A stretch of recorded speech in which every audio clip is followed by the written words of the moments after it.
maalin wanaagsan saaxiibada aan ku saaxiibnay channelkeena ee gurniga wararka daawadayaal maanta waxaad ku soo dhawaataan wararkii ugu waaweynaa Soomaaliya iyo caalamka intiisa kale qodobada wararkeena ugu waaweyn maanta channelkeena aad ku daawan doontaan saaxiibayaal waxaa ka mid noqon doona dawladda Soomaaliya oo sanad kadib u magacaabay safiir wadanka Mareykanka waa kuma shakhsiga loo magacaabayo Mareykanka ee safiirka Soomaaliya u fadhiyo doona taliyaasha ciidamada booliiska ee Soomaaliya waa la dalacsiyay yaa ka mid ah shakhsiyaadka la dalacsiyay wasiirka arrimaha dibadda Soomaaliya weerar culus markale waxa uu ku qaaday maamulka Somaliland ciidamada dawladda Soomaaliya waxay la wareegeen amniga magaalada Dhuusamareeb wixii hadda ka dambeeyay ammaanka magaaladaas waxa xukumi doona dawladda federaalka Soomaaliya al-shabaabna waxay shaaciyeen in askar ka tirsan militariga iyo booliiska ay ku dileen magaalada Muqdisho qodobadaas kuba kale ayaad ku daawan doontaan wararkeena ugu waaweyn waxa kale oo qaybka Axmed Madoobe oo markan u muuqda inuu ka adkaaday siyaasadda dhicisooday ee dawladda Soomaaliya u diyaar garooba qodobadaas kuba kale inaad ku daawataan wararka ugu waaweyn maanta channelkeena idin soo gudbinayo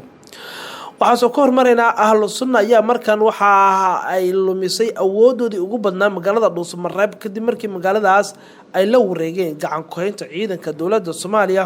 oo ay magaaladaas gacanta ahlu sunna markan ay ka baxday ciidamada nabad sugidda iyo booliiska dawladda federaalka Soomaaliya ayaa maanta si rasmi ah ula wareegay sugidda amniga magaalada Dhuusamareeb ee caasimadda Galmudug ciidankan oo lagu wareejiyay amniga sugidda magaalada Dhuusamareeb ayaa waxay ka koobeen ciidankii hore nabad sugidda iyo booliiska Soomaaliya iyo ciidamadii ahlu sunna ee dhawaan u la qarameeyay qaybtoodii laguna biiriyay nabad sugidda iyo sirdoonka qaranka ee Soomaaliya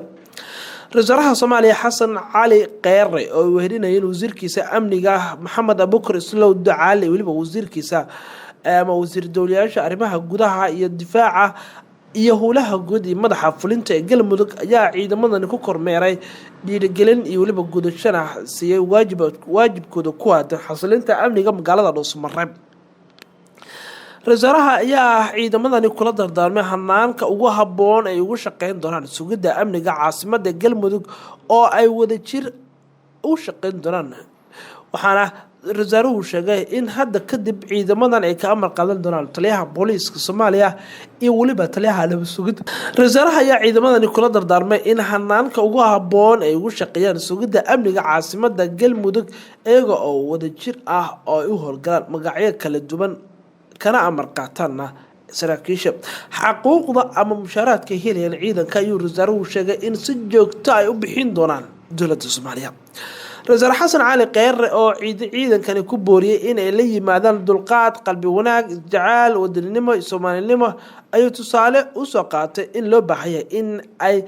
wadanka ka sifayaan dadka halista ku ah asagoo sheegay in loo baahan amniga caasimadda ay ka shaqeeyaan taliska ciidamada militariga booliiska iyo nabad sugidda ayuu faray in si degdeg ah agabkooda ay ku horgelinayaan ciidankani lagu keeno si waajibaadkooda saaran ay u gutaan nabadgelyada magaalada Xasan Cali Qeere ayaa u mahadceliyay cid kasta oo gacan ka geystay dadaalka lagu bixinayo in ciidamada amniga in si buuxda kaga howlgalaan caasimadda Galmudug iyadoo ciidankana kula dardaarmay inay xasuusnaadaan inay yihiin dad Soomaaliyeed oo dalkooda u shaqeynaya lana doonaya in magaalada ay ka dhigaan mid nadiif ah iyo ammaanka oo noqdo mid la isku haleyn karo maadaama ciidamo badan oo amniga magaalada loo diyaariyay yihiin talabadan ayaa u muuqata in markan ahlu sunna ay lumisay magaalada Dhuusamareeb oo caasimadda Galmudug oo muddo sanadaha ay maamuleysay ugu dambeysay ra'iisulha Soomaaliya ayaa markan u muuqda in gacanta dawladda uu dib u soo celiyay magaalada Dhuusamareeb muddo sanadana gacanta dawladda ka maqnad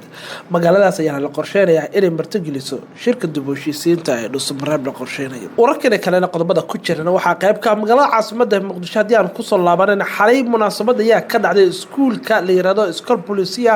ama xarunta lagu tababaro ciidanka booliiska Soomaaliya halkaas waxa lagu dilacsay saraakiil ciidan oo booliiska ka tirsan taliyaha booliiska Soomaaliya ayaa waxa uu dilacsay taliyaha booliiska ee gobolka Banaadir iyo taliyaasha saldhigyada booliiska ee gobolka Banaadir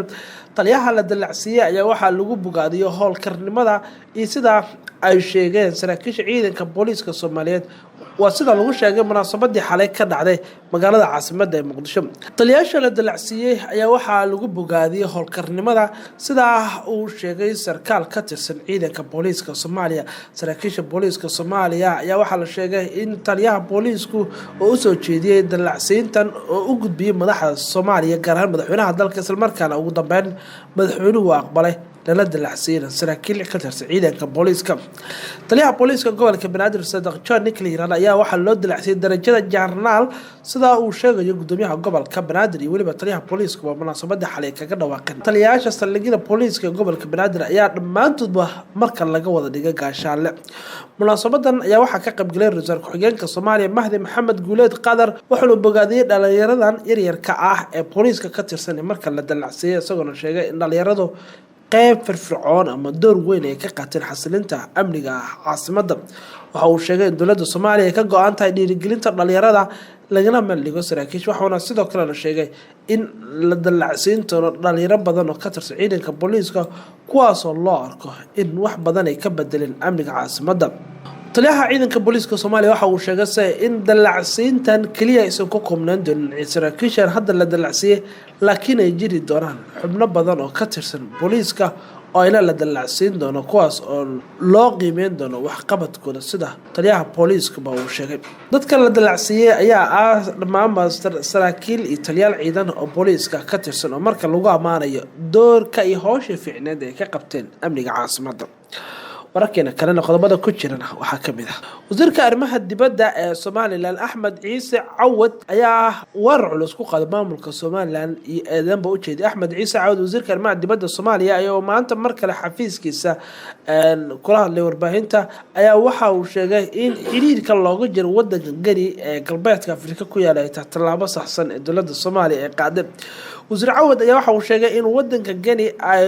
roog cas u dhigeen hogaamiyaha sheeganaya inuu ka go'ay Soomaaliya inteeda kale waana tallaabo aad u qaldan isla markaana waxa uu xusay in tallaabada Gani marna aysan waafaqi doonin xiriirka caalamiga ah ee wadanka. wasiirka ayaa sidoo kale waxa uu ka dhawaajiyay in dowladda federaalka Soomaaliya marnaba aysan aqbali doonin kala qaybinta midnimada ummadda Soomaaliyeed isagoo oo digniin adag u diray wadamo kale oo uu sheegay inay gacanta ku leeyihiin howlaha lidiga ka midnimada Soomaaliya. wasiirka arrimaha dibadda Soomaaliya Axmed Ciise Cawad oo arrimahaasi ka hadlayay waxa uu yiri Gani waxa ay martiqaad u sameysay rag madax ah oo hogaamiye aanan weli la aqoonsan kuna micneeyay in ay dad doonaya in Soomaaliya inteeda kale ka go'an laakiin dunida aan aqoonsi ka helin. waxa uu sheegay in aan la aqbali karin maamul dalka ka jira in dal kale oo Afrika ku yaala in ay u isticmaalaan dal madax bannaan asagoo sheegay in UN-ka ururada iskaashiga islaamka iyo ururka midowga Afrika dhammaanba ay ku wargeliyeen kuna dacweeyeen wadanka la yiraahdo Gani ee galbeedka Afrika dhaca. waxaan u maleynaynaa in Gani waxa ay noogu xadgudubtay tahay in qarannimada iyo madax bannaanida Soomaaliya ku xadgudubtay waana xadgudub aan la aqbali karin ayuu yiri wasiirka arrimaha dibadda Soomaaliya. wuxuuna intaa ku daray in haddii koox kasta oo tiraahda waan goosanaynaa dal ayaan isku soo taagaynaa in Afrikana ay aqoonsato maahan wax la aqbali karo ayuu raaciyay wasiir Cawad. wuxuuna sheegay in wadamada Afrika ay kula xisaabtami doonaan dhammaanba waxyaabaha hadda ay sameynayaan. ugu dambeynna ururka Al-Shabaab waxay sheegeen in askar ka tirsan ciidanka dowladda Soomaaliya ay ku toogteen magaalada Muqdisho askartaas oo ah police iyo military ka tirsan. Al-Shabaab ayaa sheegtay mas'uuliyadda dilal saacadihii la soo dhaafay ka dhacay magaalada Muqdisho kaas oo ay ku beegsadeen saraakiil ka tirsan militariga iyo booliiska sida lagu daabacay baraha internetka ee taageera Al-Shabaab. rag baskoolado ku hubeysan ayaa shalay gelinkii dambe waxay dil ka geysteen agaarka isgooska la yiraahdo afarta tarjiilo askari ka tirsan ciidanka xoogga dalka Soomaaliya kaas oo magaciisa lagu koobay Cumar Colow.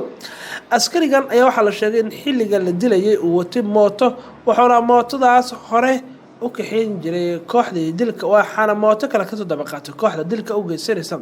waxaana wararku ay sheegeen in askarigan oo kamid ahaa askarta ilaalada ka ah taliya ku-xigeenka dhisa.